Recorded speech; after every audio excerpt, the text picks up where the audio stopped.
It's springtime again, and for me, that means my grass is beginning to creep up, and the flowers are beginning to bloom, the leaves have all returned to the trees, and of course, the pollen. As many of you agree, right? We cannot forget the pollen.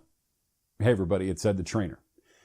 And what can the springtime and all of this new life and new growth also teach us about ourselves?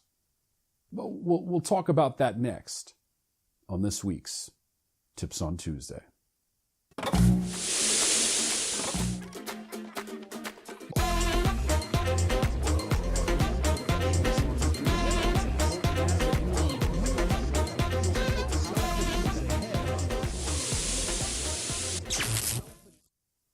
So as the warm weather pushes in this spring, my annual challenge also begins to pick up again. And that means focusing on another area of my lawn this year and try to revitalize it.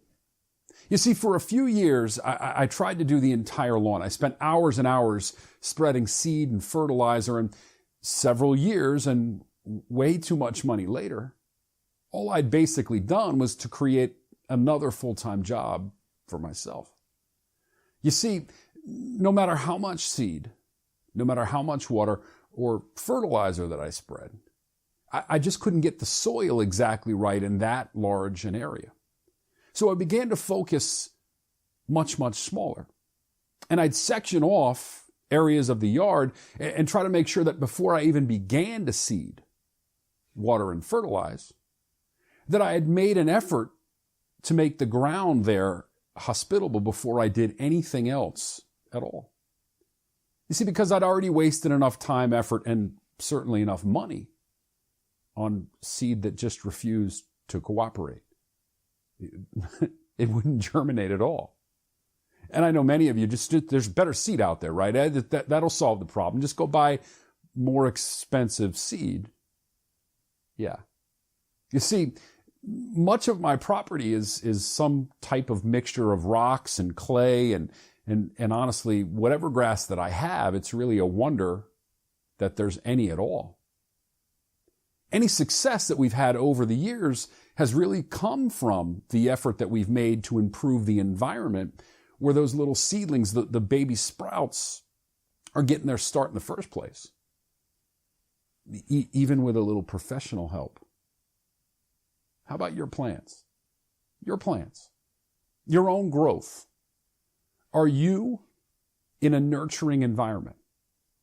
Are you amongst people who feed your potential?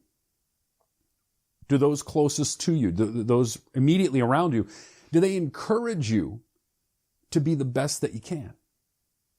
Sometimes we need to do an audit of our own circles, right? Of our own immediate areas, a little weed killing of our own, if you will. Otherwise, the roots of our own success will also struggle to take hold, won't they? And our personal growth will be sporadic, if anything at all. Let's be careful about what we allow to feed and nourish our dreams. After all, when a flower fails to bloom, it's usually not the flower's fault, is it? Thanks for spending a couple of minutes with me today, everybody. I really, really appreciate your time. I hope you have a great week, and I'll see you soon.